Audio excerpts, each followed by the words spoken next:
के लिए, राष्ट्र के लिए। लेकिन इन सरकारों को चाहिए इनका व्यक्तिगत वफादार इंसान।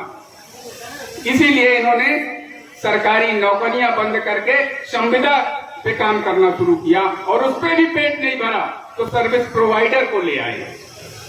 मुझे लगता है कि अगर हम इस वक्त भीषण संघर्ष के लिए नहीं उतरे तो आने वाले 10-15 सालों के बाद सरकारी कर्मचारी और अधिकारी इतिहास का विषय बन जाएगा। और इस देश को ब्रिटिश जिस तरह से ईस्ट इंडिया कंपनी आई थी उसी तरह की कंपनियां चलाएंगी, और ये संसद में बैठे हुए लोग, विधानसभाओं में बैठे हुए लोग उनसे अपना हिस्सा लेकर के देश उनके हवाले छोड़ देंगे। क्या हुआ था जब ईस्ट इंडिया कंपनी आई थी तो क्या करने आई थी? यहां सत्ता करने नहीं आई थी, व्यापार करने आई थी। और धीरे धीरे क्या हुआ, हमारे जो प्रमादी राजा थे उन्हें कुछ ना करना पड़े, उनकी जवाबदेही ना रह जाए, इसके लिए सरकार कहती है कि भाई उद्योगपतियों आओ, निवेश करो और इस देश को चलाओ। उसके बदले में क्या ये मंजूर होना चाहिए? नहीं होना चाहिए। और अगर नहीं होना चाहिए, हमारे बीच में भी कुछ मतभेद नेतृत्व के हैं। हमारे बीच में जितने लोग सब चाहते हैं कि ये नौकरियां यथावत रहें, युवाओं को अवसर मिले।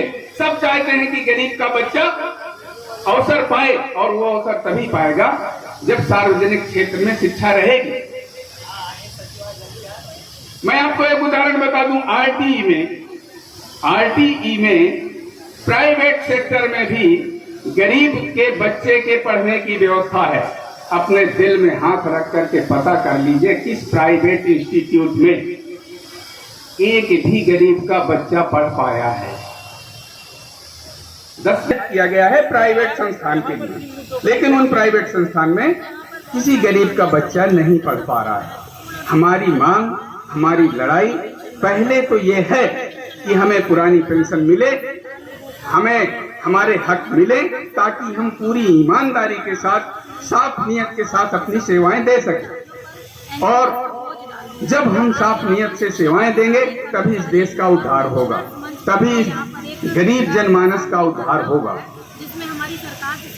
मित्रों, ये सरकारें जो हैं ये खुद अपने हाथ में नहीं है। मुझे तो बिहारी की सब सही याद आती है इस वक्त। उन्होंने उस जमाने में कहा था, क्योंकि डायरेक्ट नहीं कह सकते थे, राज परिवारों का मामला था, उन्होंने कहा था कि स्वार्थ सुकृत न श्रम वृथा देख विहंग विचार, बाज पराए पानी में तू पक्षी में न मार। इन सरकारों को बताना पड़ेगा कि इन उद्योगपतियों के लालच में आकर के हम कर्मचारियों को, इस देश की गरीब जनता को मत मारो, वरना मिलने वाला तुम्हें भी कुछ नहीं है।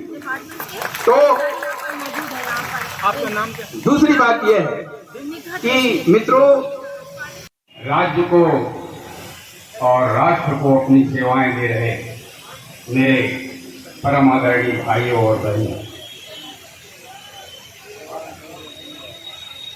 आज पब्लिक लाइफ टीम बांदा मौजूद है। यहाँ पर धरना प्रदर्शन जो है जारी है इन लोगों का। आइए बात करते हैं अध्यक्ष जी से कि किस चीज़ को लेकर यहाँ धरना प्रदर्शन जारी है, उनकी आखिरकार मांगे क्या। अध्यक्ष जी, आपका नाम क्या है? आशुतोष कुमार जी।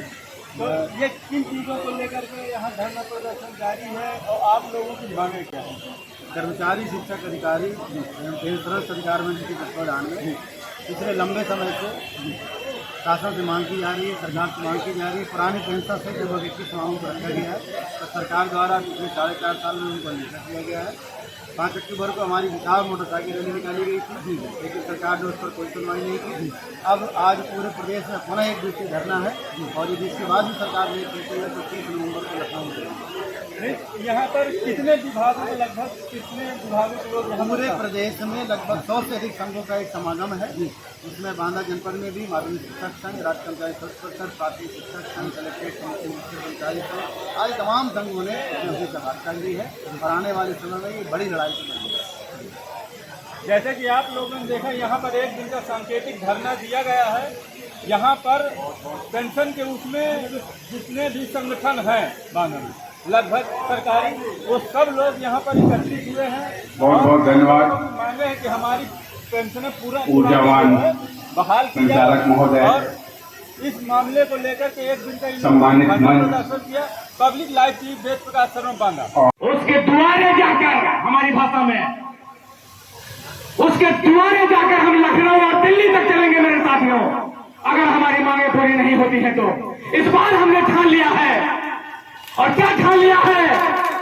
याचना नहीं अब रण होगा,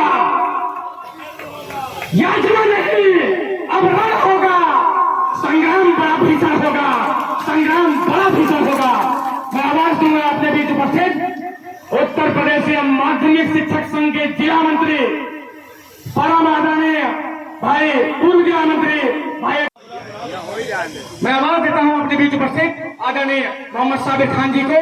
आप राजस्व संग्रह अमीन संघ के जिलाध्यक्ष हैं भाई साबिर खान जी।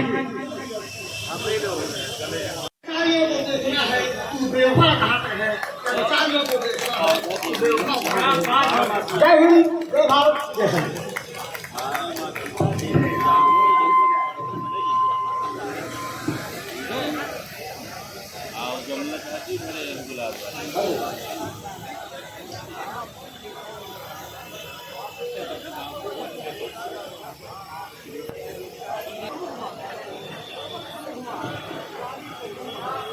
किनारे से रास्ता छोड़े रखिए थोड़ा।